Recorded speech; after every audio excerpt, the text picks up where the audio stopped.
El tema entonces es Israel en el Antiguo Egipto, tomando como base Éxodo capítulos del 1 al 4, ¿cierto? Eso que había quedado pendiente para que ustedes lo estudiaran. Éxodo del 1 al 4, vamos a mirar lo que sucedió cuando José estaba en Egipto. A los 30 años de edad José fue nombrado como gobernador de Egipto. Había sido puesto como principal después del faraón y había sido nombrado para administrar todo lo que de ahí en adelante iba a suceder. ¿Se acuerdan lo que había visto faraón en sueños que José le interpretó de los 7 años de abundancia, los 7 años de escasez? Sin embargo, José no se quedó en Egipto solo 14 años. José, dice la escritura, que se quedó viviendo en Egipto y quedó gobernando hasta que murió, y murió a la edad de 180 años. Dice acá en la palabra del Señor, Génesis 50, versículo 26, José murió a los 110 años de edad, lo embalsamaron y lo colocaron en un ataúd en Egipto. Entonces, eso quiere decir de que José gobernó por 80 años. Investigando acerca de las diferentes dinastías de faraones que hubo en aquel periodo, a José le tocó ver muchos faraones que pasaron. O sea, no quiere decir de que el faraón que estuvo en aquella época de José gobernó 80 años. Pasaron muchos faraones después de ese faraón. Sin embargo, José siguió considerado como el principal y él siguió allí al frente de todo, por la gran sabiduría que Dios le había dado y por la importancia que significó José para Egipto en aquella época, y por todo lo que José dejó ese legado que José dejó en Egipto.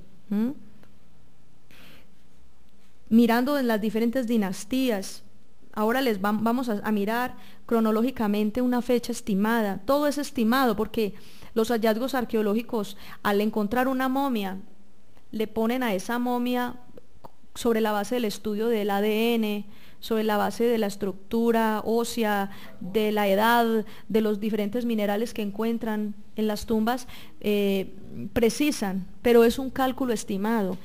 Los años, la edad que puede tener una momia, o sea, la edad en la que pudo haber muerto el faraón, y también en los diferentes jeroglíficos que hay en las tumbas de los diferentes faraones, siempre dejan la historia del faraón, siempre dejan la historia del faraón. Ahí aparece en evidencia cuántos años vivió, si fue un faraón que se dedicó más a la parte militar y a la guerra, o si fue un faraón que se dedicó más a la construcción de templos, o se dedicó más a esto, a aquello. Todo eso queda como evidencia en las diferentes tumbas, en los jeroglíficos de las tumbas, que vamos a mirar ahora varias cosas al respecto. Se cree que todo inició con la dinastía 13, alrededor del año 1750 a.C. Al mirar dentro de los registros los faraones que estuvieron en aquel tiempo, uno de ellos fue el faraón Set I. ¿Qué legado dejó José en Egipto? Entonces, dejó las ciudades de almacenaje. Vemos que aún posteriormente, cuando ya Israel fue sometido a esclavitud, uno de los faraones edificó ciudades de almacenaje, como Pi-Ramsés, es una Pitón y Ramsés. Entonces vemos que aquello continuó. Las técnicas agrícolas tecnificadas.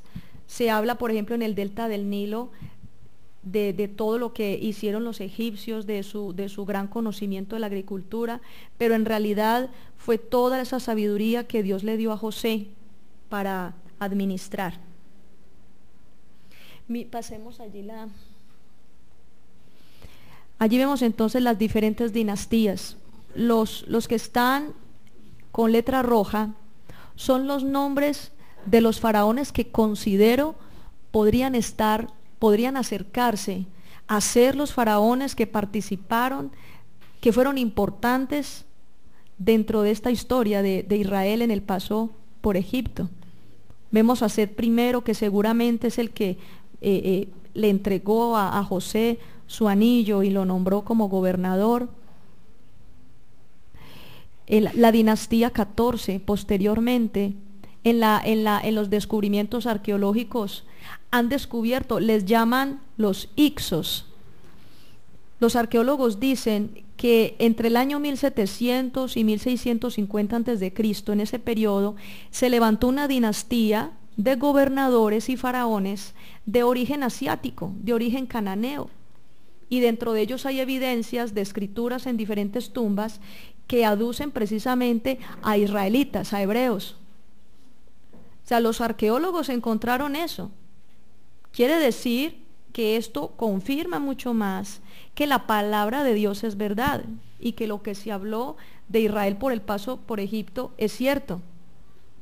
Vemos en el año 1650, de 1530 antes de Cristo, el faraón Sebecotep VI, que podría ser el faraón que no conoció a José, y a partir de ahí comenzó los años de opresión y de esclavitud. En la dinastía 18, un faraón llamado Oremev, según lo que los arqueólogos descubrieron, como les digo, descifrando la historia de este faraón en esas tumbas, descubrieron que Oremev no tuvo hijos varones.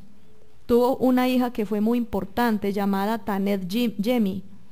Tanet Yemi, calculando las cifras, los años, coincide con la fecha de nacimiento de Moisés. Es posible que esta Tanet Yemi, la hija de Oremev, pudo haber sido la hija del faraón que nombra la Biblia, porque como era, digámoslo, la más importante después del faraón, ella misma tenía la autonomía de decidir si mataba al hebreo o no, al bebé hebreo, o si lo acogía.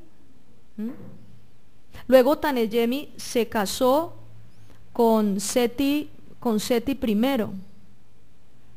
Seti I fue un hijo de Ramsés I. Ramsés I fue como un corregente, como un sacerdote, como la mano derecha de Oremev. Era Ramsés I, pero como era anciano no se podía casar con Tanet Yemi. El hijo de Ramsés I, llamado Seti I, se casó con Tanet Yemi. Pero también tenía otra esposa. Y de esa otra esposa salió Ramsés II. O sea, Ramsés II es el hijo de este Seti I. ¿Por qué les estoy hablando de esto? Porque esto es lo que se ha descifrado en la arqueología, en la historia, y esto está totalmente, comprueba totalmente lo que dice la palabra acerca de estos diferentes faraones. Cuando nosotros leemos Éxodo del 1 al 7, que ya lo vamos a leer, el Señor me mostraba que no era solamente el evento y que todo sucedió a través de un faraón. Estamos hablando de 510 años, 80 años que estuvo José al frente como gobernante, pero cuando murió José hubo 430 años de esclavitud en Egipto, porque eso había sido profetizado y ya lo vamos a ver. ¿Por qué un faraón que no conoció a José? Ustedes están viendo allí las diferentes dinastías. Las dinastías están relacionadas con linajes, con familias. Seguramente el faraón que se levantó que no conocía a José, muchas veces habían faraones en Egipto que tomaban el poder por la fuerza, a través de guerras, sometiendo. Otros, por ejemplo, a través de matrimonios, de alianzas. Entonces, claro, llegó un hombre, un faraón, que no era del mismo linaje, de las mismas familias, que habían hecho como ese pacto de paz con Israel. Llegó un hombre diferente, y lo que él llegó, como decían ahorita, lleno de temor por Israel, porque Israel se había convertido en una nación poderosa y estaba en el territorio de Egipto. Entonces por eso se levanta un hombre que no conoció a José. Cuando se levanta, José ya había muerto. Miremos ahí que de la dinastía 13, que fue cuando comenzó todo, de la dinastía 13 hasta la dinastía 19, hay aproximadamente 50 faraones. fueron aproximadamente 50 gobernantes. Dentro de esos 50 gobernantes, en el tiempo que estuvo José, pasaron 9 faraones aproximadamente, y 41 faraones cuando José había muerto. Entonces imagínense ustedes todo lo que pudo haber sucedido. Leamos por favor allí Éxodo 1, del 1 al 7. Estos son los nombres de los hijos de Israel que entraron en Egipto con Jacob. Cada uno entró con su familia: Rubén, Simeón, Leví, Judá, Isaacar, Zabulón, Benjamín, Dan, Neftalí, Gad y Aser. Todas las personas que le nacieron a Jacob fueron 70, y José estaba en Egipto. Y murió José y todos sus hermanos y toda aquella generación. Y los hijos de Israel fructificaron y se multiplicaron, y fueron aumentados y fortalecidos en extremo, y se llenó de ellos la tierra. Entre tanto se levantó sobre Egipto un nuevo rey que no conocía a José, y dijo a su pueblo: He aquí el pueblo de los hijos de Israel es mayor y más fuerte que nosotros.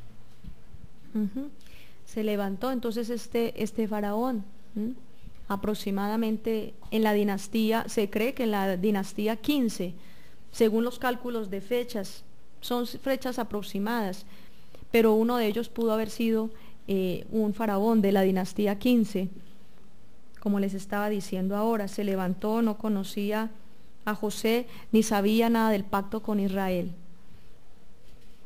Génesis 15, del 3 al 14. Génesis 15, del 13 al 14, versículo 13 hasta el versículo 14. ¿Cómo dice? Eso se lo había profetizado, lo había hablado Dios a Abraham, de lo que iba a pasar. Entonces Jehová dijo a Abraham: Ten por cierto que tu descendencia morará en tierra ajena, y será esclava allí, y será oprimida 400 años. Mas también a la nación a la cual servirán juzgaré yo, y después de esto saldrán con gran riqueza. Luego, cuando vemos más adelante en el libro de Éxodo, ya en los capítulos 12 en adelante, del 12 al 15, hay una descripción muy clara de la salida de Israel de Egipto. Y dentro de la descripción dice la palabra de Dios que el pueblo de Israel fue oprimido. El pueblo de Israel fue oprimido por 430 años, o sea que estuvo como esclavo 430 años en Egipto. Pasemos. Ahí están las diferentes dinastías, donde ustedes ven acá ese rectángulo. Ese es el periodo de tiempo en el que estuvo José en Egipto, en esa época. Ya.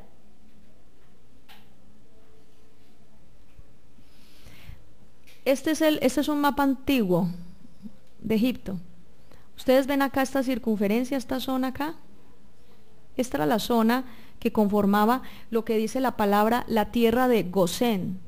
La tierra de Gosén o el valle de Gosén fue donde los israelitas se establecieron a vivir en Egipto. ¿Se acuerdan que cuando José los recibió, los instaló en el valle de Gosén? Dentro del valle de Gosén hay una ciudad que se llama Ábaris, que era en la antigua Pi-Ramsés, o lo que dicen otras versiones de la Biblia, Pitón y Ramsés, ciudades de almacenamiento. Esto es un descubrimiento arqueológico de la misma ciudad de Pitón y Ramsés, o la ciudad de Ábaris, ciudades de almacenamiento, que está ubicada exactamente por aquí. Todo esto que ustedes ven verde, ese es el delta del Nilo. De allí salen varias quebradas, varias fuentes que se unen hacia la principal vena del río Nilo. ¿Sí lo están viendo? Que atraviesa Egipto. El río Nilo se convirtió en una fuente muy importante para el sustento y la alimentación de los egipcios. Tan importante es, y además ustedes saben que los egipcios siempre fueron politeístas, y además pues paganos. Los faraones le rendían culto al río Nilo y le llamaban al río Nilo la diosa de las aguas, Anuket. Anuket es el nombre de la diosa Nilo. Ese es el nombre de la diosa Nilo. Entonces aquí estaban ubicados ellos. Este es entonces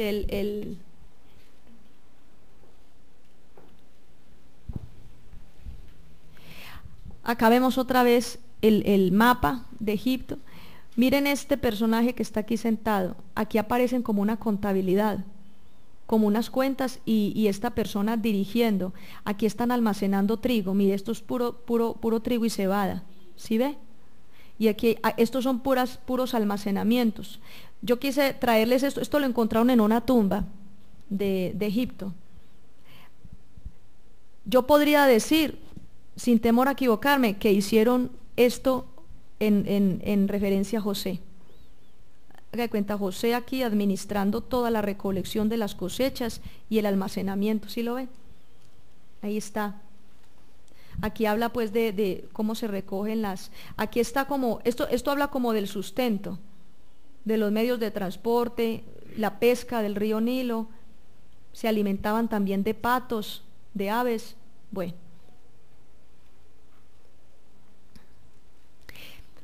Esta es la parte que quería yo más importante mostrarles. Estas son fotos de los hallazgos que encontró este señor, Ken Weeks, del 1979 a 1995. Durante todos estos años, este señor, este arqueólogo, estuvo en algo llamado el Valle de los Reyes, y allí encontró las tumbas de Ramsés II, y encontró la tumba de los hijos de Ramsés. Cada faraón construía tumbas también para sus hijos. Ramsés llegó a tener muchos hijos. Y estas son fotos de las excavaciones que hicieron. Esto es lo que encontraron. Esto es llamado Abu Simbel. Abu Simbel era el templo que había mandado a construir Ramsés II para rendir culto a Ra, al dios Sol, pero también para que fuera enterrado él allí. Y estas son las tumbas. Esto es lo que llaman el KB7, la tumba de Ramsés II en el Valle de los Reyes. Aquí vemos a Ramsés, que está siendo ataviado, como que un esclavo lo está organizando. Mire lo grandes que eran las esculturas, que hay un señor sentado, mire la altura tan grande. Porque los faraones eran considerados dioses. Mire, estos son personas. Y mire el tamaño de la estatua del faraón sentado.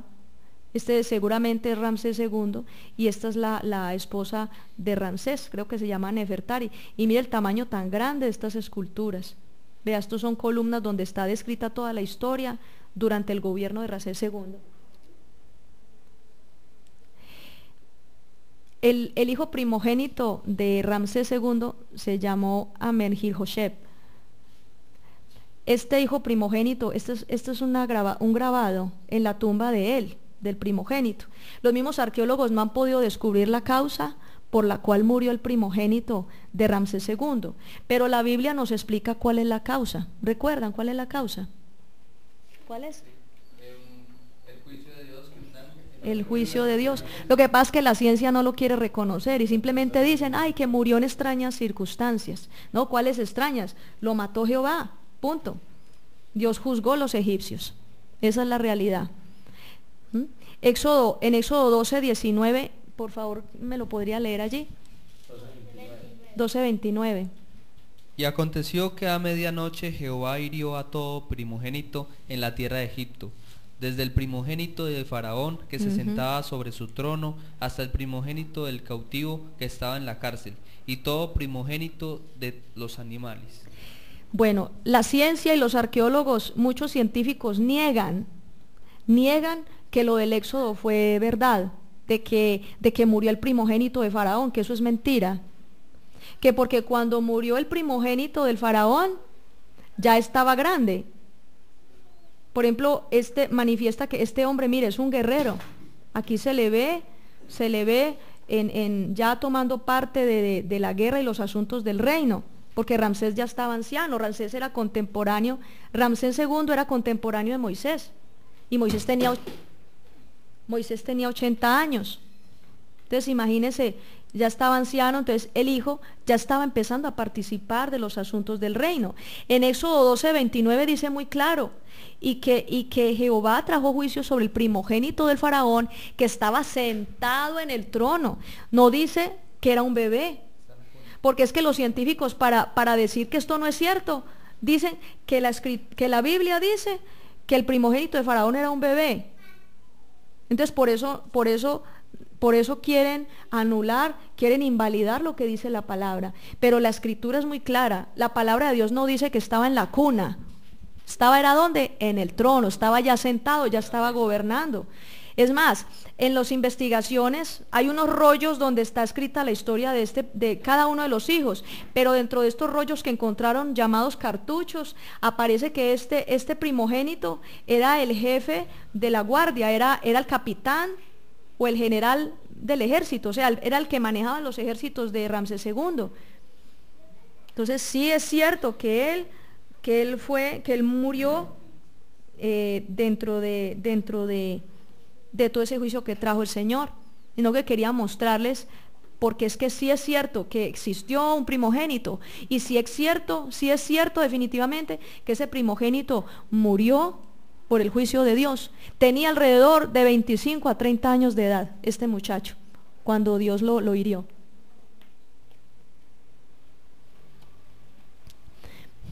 Aquí hay más evidencias de lo que encontraron en la tumba de Ramsés.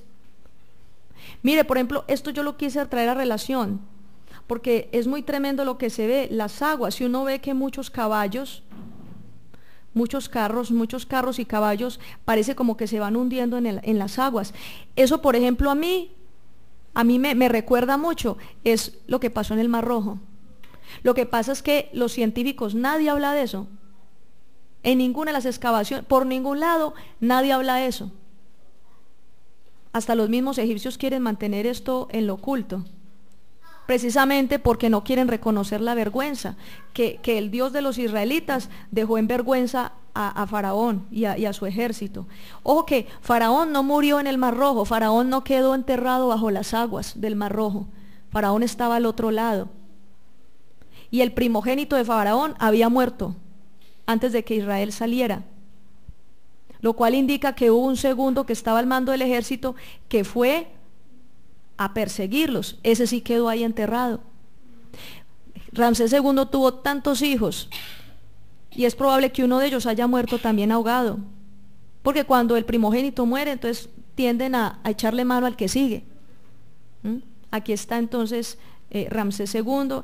Aquí muestra la evidencia de los trabajos forzados a los que fueron sometidos los israelitas. No sería raro que los mismos israelitas los hayan usado como esclavos para construir las pirámides, y después dicen que las pirámides las construyeron los dioses. Todo lo han querido cuadrar para conducir la gente al paganismo. Ruth capítulo 1 versículo 1, en la versión Reina Valera, dice la palabra de Dios que en el tiempo de los jueces había hambre en Israel. Pero hay una nota explicativa, los que tienen la Reina Valera versión de estudio, hay una nota explicativa, la nota A, dice muy claramente que esta época de los jueces, cuando Israel entró en Canaán y empezaron a organizarse allí, acuérdense que empezaron a establecerse jueces, porque llegó Josué. Moisés había muerto en el desierto, pero llegó José con todo Israel a establecerse, y ellos empezaron a organizarse y empezaron a establecerse en jueces en aquella época. En esa nota A se dice que aproximadamente el establecimiento de Israel en Canaán cuando entraron estaba alrededor del año 1200 antes de Cristo al 1050 antes de Cristo. Quiere decir de que si a 1200 antes de Cristo yo le resto 40 años, restarles como sumarle, porque acuérdese que el antes de Cristo antes aumenta hacia atrás. En el año 1240, fue que Israel salió de Egipto. ¿Vamos bien hasta ahí? ¿Sí? Bueno, en el año 1240.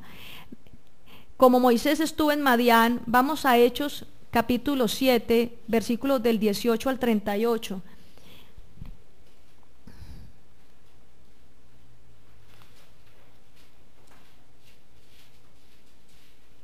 Hechos 7 del 18 al 38, ¿cómo dice? Dice, hasta que se levantó en Egipto otro rey que no conocía a José.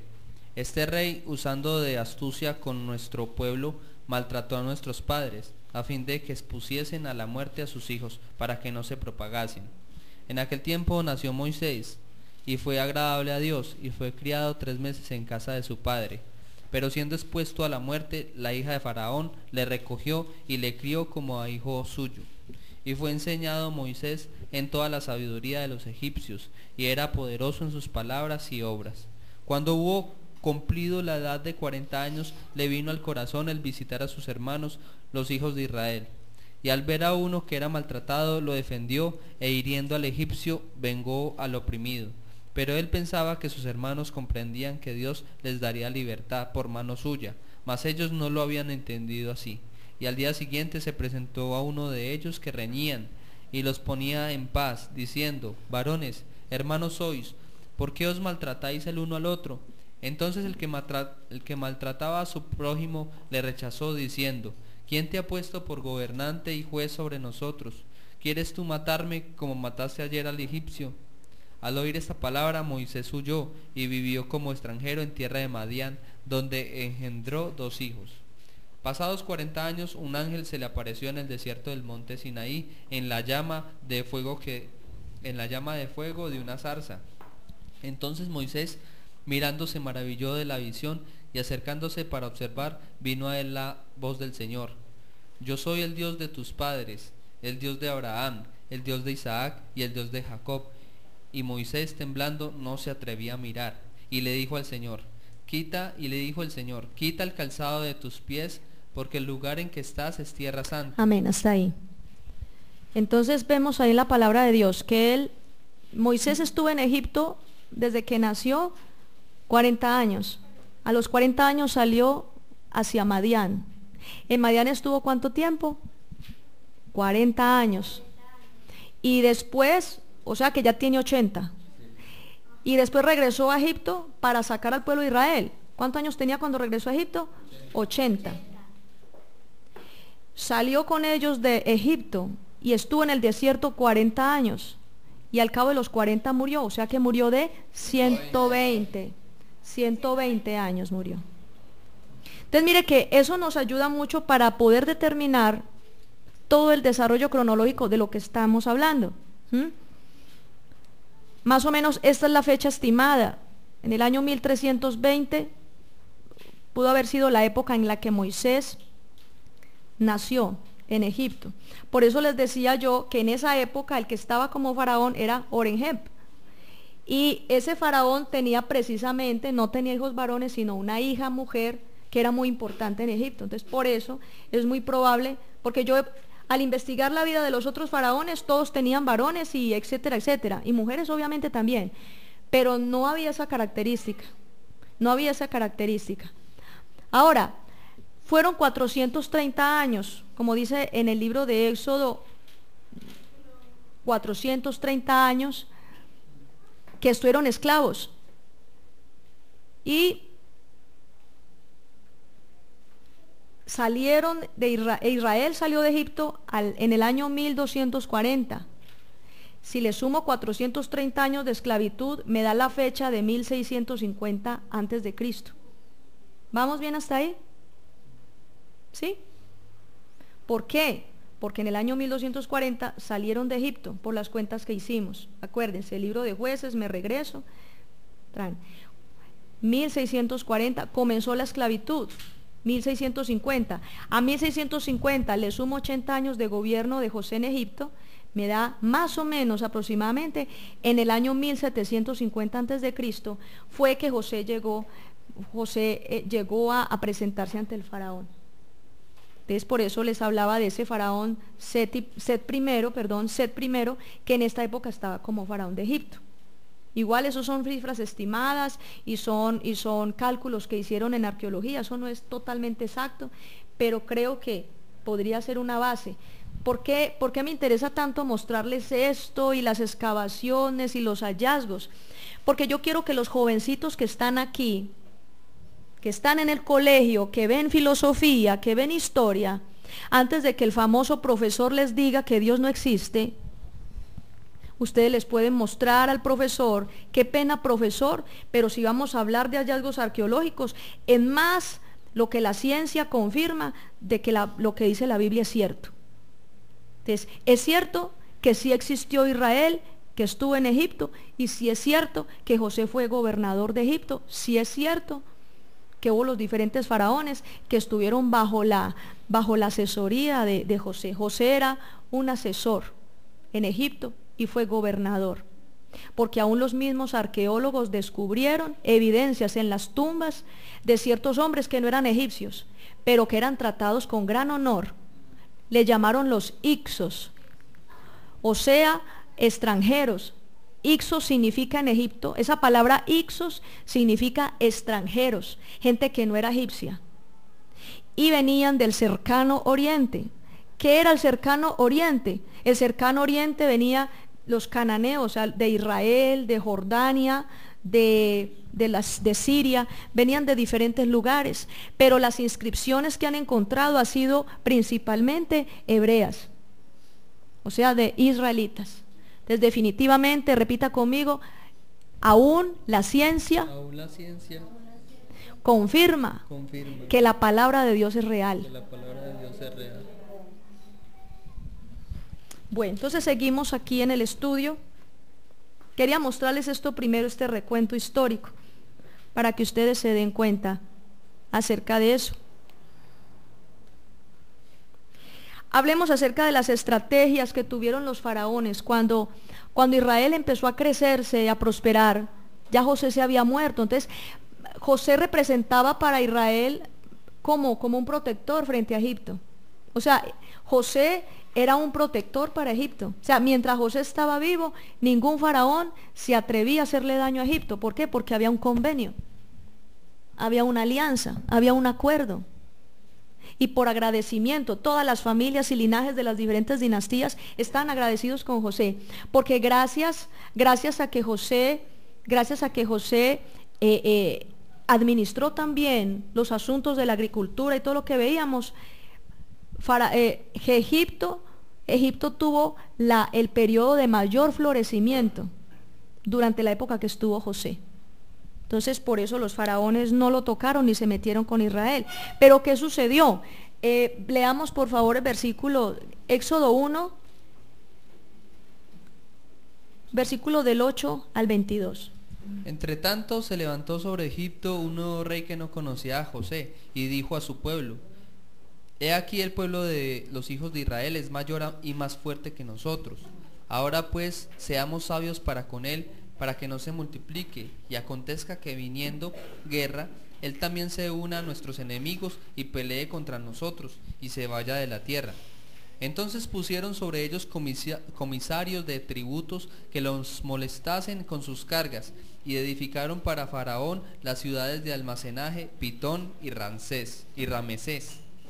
Pero cuanto más los oprimían, tantos más se multiplicaban y crecían, de manera que los egipcios temían a los hijos de Israel. Y los egipcios hicieron servir a los hijos de Israel con dureza, y amargaron su vida con dura servidumbre en hacer barro y ladrillo, y en toda labor del campo, y en todo su servicio, al cual los obligaron con rigor. Y habló el rey de Egipto a las parteras de las hebreas, una de las cuales se llamaba Cifra y otra Fúa, y les dijo: Cuando asistáis a las hebreas en sus partos y veáis el sexo, si es hijo, matadlo, y si es hija, entonces viva. Pero las parteras temieron a Dios y no hicieron como les mandó el rey de Egipto, sino que preservaron la vida de los niños. Y el rey de Egipto hizo llamar a las parteras y les dijo: ¿Por qué habéis hecho esto? ¿Qué habéis preservado la vida de los niños? Y las parteras respondieron a Faraón: Porque las mujeres hebreas no son como las egipcias, pues son robustas y dan a luz antes de que la partera venga a ellas. Y Dios hizo bien a las parteras, y el pueblo se multiplicó y se fortaleció en gran manera. Y por haber las parteras temido a Dios, él prosperó sus familias. Así es. Entonces vemos allí que después de la muerte de José comenzó el periodo de esclavitud para Israel. Las diferentes estrategias que los faraones empezaron a ejercer sobre Israel, no fue un solo faraón, fueron varias dinastías. Ahí lo vimos, más o menos 4 dinastías, alrededor de 40 faraones que pasaron por el gobierno de Egipto, y todos ellos determinados a sacar a Israel, a diezmarlo, a debilitarlo, y para impedir. Algunos arqueólogos y científicos han sacado unas teorías, que era que los hicsos habían dominado Egipto y que los faraones lo que hacían era defenderse de los ataques de los hicsos. Eso es totalmente falso, a no ser de que hayan venido de Siria, otros, los filisteos, o sea, hay gente que sí es tan problemática, que sí era tan peleona, pero Israel en ningún momento atacó a Egipto, para nada. Israel en ningún momento lo atacó. Tal vez esa fue la justificación que los mismos arqueólogos y los científicos han buscado, precisamente para justificar el asesinato de los niños, para justificar lo del éxodo. Con eso se justificaban. Pero en realidad Israel en ningún momento atacó a Egipto. Entonces, ¿cuáles fueron las estrategias de estos faraones? Entonces, primero que todo, someter a esclavitud a los israelitas, el trabajo forzado, y exterminar a los varones. Hacían un ritual en honor a Anu, que es la diosa de las aguas del Nilo, la diosa del Nilo. ¿Cómo era ese ritual? Que resultaron tirando los bebés al río Nilo, en sacrificio a ella. Los egipcios, dentro de su mitología, tenían a Anuket como la diosa Nilo, pero también la diosa de la lujuria. Entonces imagínense la depravación sexual, la depravación moral en la que vivía esa nación, y le rendían culto a esa diosa. ¿Qué vivió Israel en esos 430 años estando en Egipto? 430 años estamos hablando, la Biblia más o menos le da a uno una base, de que cada generación equivale a 20 años. Una generación se cuenta como 20 años. Si nosotros dividimos esos 430 años entre 20, nos da aproximadamente 26 generaciones. O sea que hubo 26 generaciones que conocieron la esclavitud, 26 generaciones a lo largo de la historia en donde se empezó a apagar el conocimiento que tenían de Dios. Fue tan fuerte. Mire, usted sabe lo que es un pueblo vivir 430 años impregnado o mezclado o influenciado por la cultura de otra nación. Terminan pensando raro, terminan pensando diferente. Entonces, Israel llegó a desarrollar una mente de esclavos tan tremenda, que lo primero que hicieron cuando Moisés habló con Faraón y les dijo, deja salir a mi pueblo de Egipto para que adoren a Dios. Y entonces Faraón dijo, están muy desocupados, les voy a aumentar la carga de trabajo. Israel, dice que los israelitas, en vez de enojarse contra Faraón, se enojaron contra Moisés. O sea, es tan tremendo. Estando en el desierto, los israelitas le decían a Moisés, ojalá hubiéramos muerto en Egipto. Usted nos trajo por aquí a morir de hambre, como estábamos de bueno en Egipto. Sí, como estábamos de bueno. Como esclavos, y es que como estábamos de bueno. Que no les faltaba comida. Y Dios dándoles maná y Dios dándoles de todo. Entonces la mentalidad, una de las cosas más fuertes que Dios tuvo que romper en su pueblo fue ese cambio de mentalidad. Cuando una persona toda la vida vive una vida desordenada en el pecado, viene a los caminos del Señor, es una batalla en la mente, porque las personas ya están programadas. Por ejemplo, yo me ponía a pensar, hermanos, esa mujer que llevaba flujo de sangre 38 años, y yo decía, para ella al principio no fue fácil creer en la sanidad, porque es que estar 38 años con una enfermedad, es más, el anciano aquel que fue sanado y que era ciego de nacimiento, o sea, toda la vida se acostumbró, como sus estructuras mentales y como su vida, se acopló y se acostumbró a que toda la vida nunca podría ver. Entonces llega el Señor y lo sana de su ceguera. Yo imagino que al principio él veía, pero yo me lo imagino así, aunque veía, yo me lo imagino así. ¿Por qué? Porque es que era mire, cambiar la mentalidad es algo que solo Dios puede hacer. Por eso dice en Romanos 12:2, dice, no vivan conforme al modelo de este mundo, sino que dejen que Dios cambie su manera de pensar para que también cambie su manera de vivir. La mente se le convierte a uno en un lastre, la mente se le puede convertir a uno en un obstáculo para uno poder cambiar de vida y ser renovado por el Espíritu Santo. Por eso dice en Romanos 8 también, hay un pasaje que dice, si usted deja que lo controle la mentalidad humana, cegará muerte. Pero si usted deja que lo controle el Espíritu Santo, tendrá vida y paz. Por eso la mente no nos puede gobernar. Diga, el que tiene al lado, la mente no nos puede gobernar. A Israel lo gobernaba la mente, hermanos. La mentalidad de esclavos era algo que se arraigó durante esos 430 años. Le hablo de 26 generaciones. Tenaz eso. Tenaz el hecho de saber que por 26 generaciones hubo gente que nacieron y se volvieron ancianos y nunca habían conocido cómo era anteriormente acerca de todos los testimonios de Abraham, de Jacob, de cuando estaban en Canaán. No conocieron eso. No conocieron la tierra de Canaán. Y como les estaba ahorita hablando, no había un movimiento que uno diga es que los israelitas se metían en ayuno y perseveran unánimes, pues como los discípulos en el aposento alto en Hechos de los Apóstoles, el día de Pentecostés.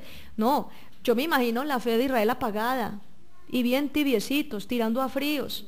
Y muchos de ellos, mire que en los descubrimientos arqueológicos encontraron en algunas tumbas de hebreos algunos objetos paganos. O sea, no es raro que los mismos israelitas que estaban en Egipto después de que murió José y todo Jacob y toda la generación de los jefes de Israel murió allá.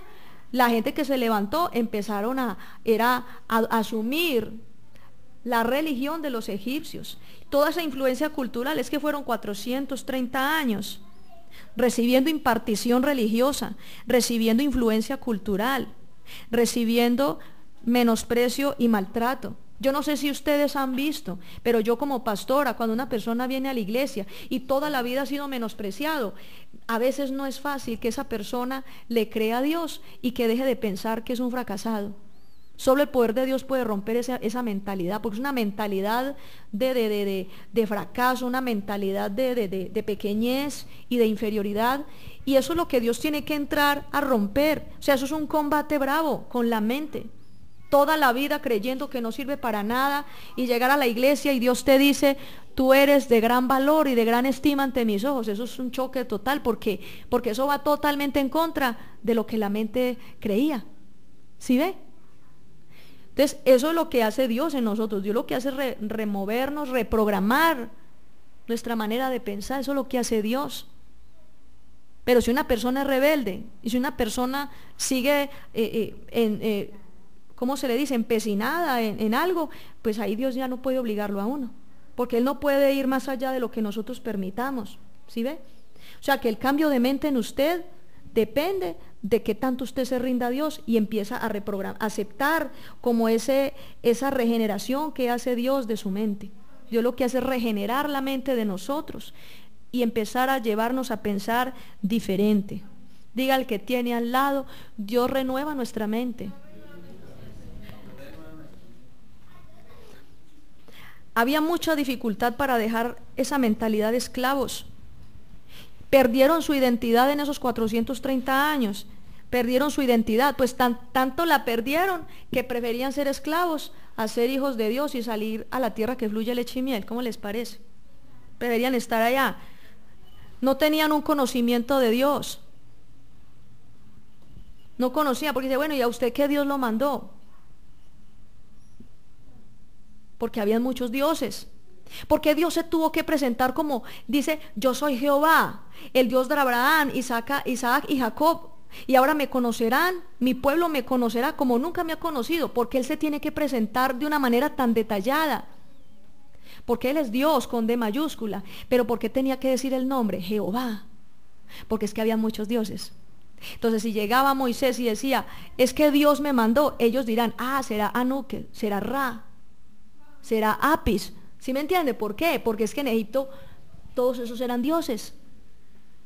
Entonces, ¿por qué tuvo que Dios manifestarse de una manera tan directa y con nombre propio? ¿Por qué? Porque Israel había perdido la identidad. Había perdido la identidad y había perdido lo que conocía de Dios. Dios planeó mostrarse porque habían generaciones que no lo habían conocido. Leamos por favor Éxodo 3:15. Además dijo Dios a Moisés, así dirás a los hijos de Israel, Jehová, el Dios de vuestros padres, el Dios de Abraham, Dios de Isaac, Dios de Jacob, me ha enviado a vosotros. Este es mi nombre para siempre. Con él se me recordará por todos los siglos. Amén. Entonces dice la palabra del Señor allí, con este nombre me recordarán para siempre. Por eso nosotros, dice, ¿cómo se llama el Dios que usted adora? Mi Dios es Jehová. Jehová es el único Dios verdadero. ¿Cuántos dicen amén? Amén. Lo que pasa es que nosotros siempre decimos Dios, grande es Dios. Pero como hay otros que adoran otros dioses, por si cabe la duda, para que no quede la menor duda, aclaro, Jehová. ¿Por qué? Porque hay que decirle, ¿cierto? Es como cuando alguien dice, ella se llama Maribel, pero ella es madre. Entonces los hijos le dicen mamá.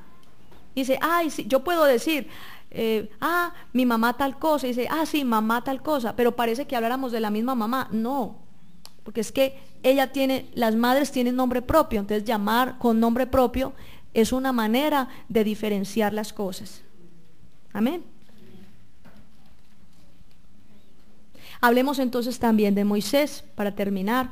Cuando habla la palabra del Señor acerca del llamado que Dios le hizo a Moisés, en Éxodo 3, capítulo 3, Éxodo capítulo 3 y Éxodo capítulo 4, vemos a un hombre que tiene muchos problemas para aceptar el llamado. En Éxodo capítulo 3, versículo 11, cuando Dios le habla a Moisés acerca de la misión, leamos desde el 10, dice, así que tú irás allá, porque te voy a enviar ante el faraón para que saques de Egipto a mi pueblo, el pueblo de Israel. Esa es la misión que Dios le da a Moisés. Y en el versículo 11 lo primero que dice Moisés, pero es que ¿quién soy yo para que usted me mande? ¿Quién soy yo? Como esa actitud de poca estima, era muy inseguro. Moisés era un hombre muy inseguro. Analizando la vida de Moisés, de por qué tanta inseguridad, de por qué tanto complejo. Moisés fue criado por la hija del faraón, como habíamos hablado. Y la hija de faraón se casó con Seti primero. Resulta que Seti primero, cuando se casó con la hija del faraón, lo hizo como una alianza estratégica para que las regiones no se levantaran en batalla. Se casó como alianza. Pero Seti primero ya tenía una esposa, que era la que él amaba, se llamaba Tuya. Entonces tuvo Seti de Tuya un hijo llamado, el primogénito, al cual llamó Ramsés II. No era ni hijo de la otra, de la hija del faraón. O sea, que quiere decir que ¿qué? Quiere decir de que cuando Moisés fue adoptado por la hija del faraón, también la otra esposa de Seti I ya tenía otro hijo, que era llamado Ramsés II. Quiere decir de que Ramsés II y Moisés eran contemporáneos. Eso fue lo que sucedió. Éxodo capítulo 4, versículo 1. Mire lo que dice la escritura aquí. Moisés responde, ¿qué hago si no me creen o no me escuchan? O sea, Moisés se consideraba tan poquita cosa. Moisés se consideraba tan poquita cosa que él pensaba que no le iban a escuchar. Como si no fuera nada, como si estuviera hablando una pared. En el versículo 10 dice, soy lento y aburrido, tartamudo, no sé hablar. Él mismo se descalifica. Ahí le ahorra el trabajo al diablo. Hay personas que se menosprecian tanto que el diablo ya no tiene nada que hacer ahí, porque ya se apachurró lo que necesitaba apachurrarse. En el versículo 13 dice, manda a otro. Un bajo concepto de sí mismo, manda a otro que sea mejor que yo. Obviamente siempre van a haber personas mejor que nosotros, pero no vamos a perdernos la bendición de que Dios no nos use, ¿sí o no? Si a Dios le plació llamarnos, si a Dios le plació delegarnos una misión, no es porque seamos muy buenas personas o muy hábiles o muy inteligentes, sino porque Él es bueno y para siempre su misericordia. Pero vemos a Moisés a toda costa tratando de negarse al llamado de Dios.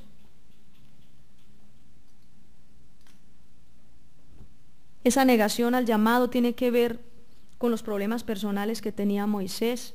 Moisés fue adoptado, vivió en la casa del faraón, con la hija del faraón, fue adoptado por ella. Él sabía que, mire, si algo sé es que a él nunca le ocultaron cuál era su origen. Moisés siempre supo que era hebreo. Y dice la palabra que al cumplir 40 años salió del palacio y fue a visitar a los israelitas, allá donde ellos se encontraban. Fue a visitar a los israelitas y ahí fue donde encontró que un egipcio le estaba pegando a un hebreo. Entonces, qué bonito este estudio, el hecho de saber nosotros que aún la misma ciencia, que aún los mismos descubrimientos arqueológicos confirman una vez más que todo lo que dice la palabra es real, que todo lo que dice la escritura es real. Como reflexión al finalizar este tema, una de las cosas que Dios quiere que nosotros meditemos es qué tanto puede influir el ambiente donde nosotros nos encontremos, qué tanto nosotros nos dejamos influenciar de ese ambiente. Dios permitió que Israel estuviera en Egipto todos esos años para enseñarle lo que era la esclavitud. ¿Se acuerda que eso lo hemos estudiado antes? Para enseñarle lo que era la esclavitud, para que valorara la libertad, también para protegerlos, para que se pudieran multiplicar, para que salieran también con riquezas de Egipto, porque ese también era el propósito, salir ricos de Egipto con todas las riquezas de Egipto. Pero también Dios quería mostrarle a Israel la importancia que tiene a pesar de que usted esté, hermano, en el ambiente más perverso. Es que en su casa ninguno es cristiano, usted es el único cristiano y le ponen ahí la canción del Santo Cachón todo el día, o empieza el tío a tirar el insulto, la grosería, la morbosidad. Entonces usted dice, no, es que yo no puedo ser cristiano en mi casa porque es que en mi casa el ambiente es muy pesado, todo el día beben, ponen la canción aquella y todo el tiempo se la pasan entregándose al pecado y viviendo una vida desordenada. Entonces, como toda mi familia es así, yo no puedo ser cristiano, porque mientras esté allá, ese ambiente no es para mí. Y hay mucha gente que dice, no, yo me tengo que ir de la casa porque es que ese ambiente no es para mí. Dios permite que usted esté en medio de los ambientes, como dice, creo que es Jeremías, cuando Dios le dice a Jeremías, conviértanse ellos a ti, mas tú no te conviertas a ellos. Amén. Israel se pudo haber conservado, Israel se pudo haber santificado, e Israel pudo haber seguido perseverando y guardándose. Pero el hecho de que usted se deje mezclar, el hecho de que usted se deje impregnar del ambiente del mundo, eso depende de usted. Eso depende de usted. ¿Sí? A mí me tocó trabajar en ambientes muy tremendos, ambientes muy malucos, donde en empresas donde la cuestión era muy aburridora. Aún los viernes ya estaban ahí desde temprano armando sus programas y bebiendo y haciendo cosas. Y eso no quiere decir que, no, entonces yo también tengo, porque es que es el trabajo, el ambiente. No, ¿qué va? Yo tenía que tomar una decisión si me dejaba impregnar. Los que están aquí, que van a entrar a la universidad, usted verá si se deja impregnar de ese ambiente de libertinaje sexual de la universidad, del ambiente de drogadicción que muchos muchachos en la universidad manejan. Usted verá si se deja impregnar. Los que están en el colegio, los jovencitos que están acá en el colegio, que manejan tanta cuestión hasta de espiritismo, de inmundicia sexual y de tanta cosa, peladitas a los 12 y ya se creen señoritas, ya quieren usar tacones, quieren vivir la vida en un suspiro, como si estuvieran corriendo una carrera. Tienen que cuidarse. O sea, este mensaje, hermanos, es para que usted donde esté sea santo. José estuvo en Egipto y dice la palabra que José fue un hombre íntegro. 80 años como gobernador de Egipto. Y les aseguro que más influenció José a los faraones. Es más, en un video de YouTube que presentan de los descubrimientos de esas dinastías cuando los hicsos estuvieron dizque en el poder en Egipto, Dice que los mismos faraones que eran politeístas se convirtieron en monoteístas, que por la misma influencia de los hicsos. Eso es la gloria de Dios, hermanos. El hecho de llevar a toda una nación a conocer a Jehová, el único Dios verdadero. Entonces, qué bueno que donde usted esté trabajando usted con sus compañeros de trabajo, los taxistas, o los compañeros de allá de la construcción, o los compañeros de la universidad, o los vecinos, compañeros del colegio, donde usted esté, hermano, en vez de usted torcerse, en vez de usted enfriarse, en vez de usted dejarse llevar por el ambiente de la gente, usted tiene que marcar la diferencia. Repita conmigo, tengo que marcar la diferencia. Tengo que marcar la diferencia. En vez de ellos torcerse, en vez de yo torcerme y seguir el camino del impío, tengo es que antes traer al impío al camino verdadero. Dice la palabra del Señor en el Salmo 1, bienaventurado el varón que no anduvo en consejo de malos, ni en silla de escarnecedores se ha sentado, sino que en la ley de Jehová está su delicia. ¿Qué significa? Que no comparte con escarnecedores, que no se deja mezclar, no se deja influenciar. En este mundo como está, hermanos, en este medio tan tremendo como está, sería muy triste que una de las jovencitas que está aquí, a través de las redes sociales, el Facebook, terminen escuchando música mundana, terminen hablando lenguajes que no son de una niña. Porque en la televisión, en las redes sociales, en los círculos de amigos, en el colegio, en la universidad, en todas partes, se ve mucha perversión. Para que le ofrezcan a usted droga, no es sino que voltea a la vuelta de la esquina, ya le tienen a usted su dosis. Todo el mundo. ¿Por qué? Porque es que estamos en un mundo, primero que todo, a mí me parece muy lindo lo que dice el Señor Jesús cuando oraba por los discípulos. San Juan capítulo 17. Señor, no te pido que los quites del mundo, sino que los guardes del mal. ¿Qué quiere decir? De que nosotros no podemos ser cristianos solamente si nos metemos en una burbuja y ningún inconverso nos ve. Antes tenemos es que mezclarnos en el mundo y atraer los que están en el mundo al camino de Dios. Jesús comía con prostitutas, con publicanos, pero nunca ustedes lo vieron entrando, nunca dice la palabra que él entró a una casa de citas o que él le robó a alguien. Una cosa muy diferente es que nosotros compartimos con gente que no es creyente, pero la idea es orar por ellos y ser de buen testimonio y atraerlos a los pies de Jesús. Pero no que usted esté compartiendo con gente impía y usted termine más impío que ellos. Porque el diablo sí se encarga. Si usted no tiene un carácter firme, repita conmigo, carácter firme. El carácter firme, hermano, es lo que hace que usted no se deje afectar de lo que ellos digan. Aún usted puede llegar a una reunión, a un lugar, y están hablando vulgaridades, y sin usted enojarse, usted no necesita decir nada. Tan pronto usted entra, la gente se queda callada. Porque eso ministra. La presencia de Dios hace que a la gente le dé temor hasta hablar cosas, necedades delante de uno.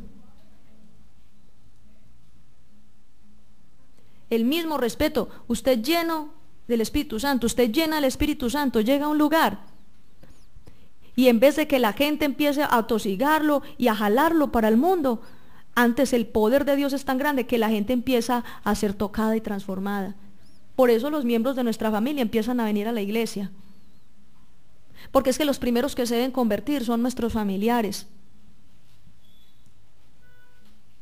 ¿Qué sentido tendría venir a cantar aleluya y después nos vamos para la casa, nos quitamos el vestido de cristianos y empezamos a comportarnos como no se debe? Entonces nuestra familia, en vez de buscar de Dios, antes le coge pereza al evangelio porque piensa que eso es el evangelio. Pero es que la culpa no es de lo que dice la Biblia, la culpa es mía, la culpa es de uno, porque Dios no se equivoca y su palabra es perfecta. Uno es el que no es un buen representante de Dios en la casa. En eso tenemos que poner mucho cuidado, hermanos. Sean sabios en la manera de comportarse. Este es un nuevo año, esta es la primera reunión. Esta es la primera reunión del año. Sean sabios en la manera de comportarse.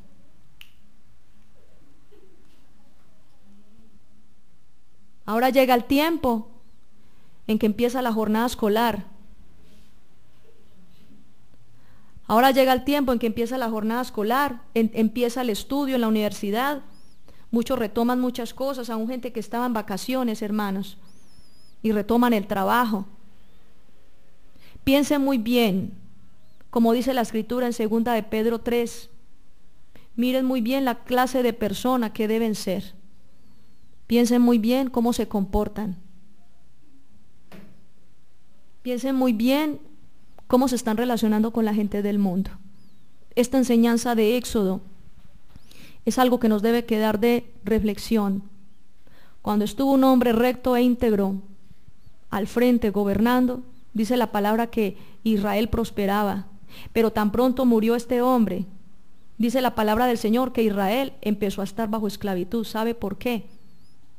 Porque no tenían seguramente la misma devoción hacia Dios. Porque cuando una persona está llena del Espíritu Santo, ayuna, ora y se consagra, prospera. Pero cuando una persona empieza a volverse tibia y a bajar la guardia, le empiezan a pasar las cosas.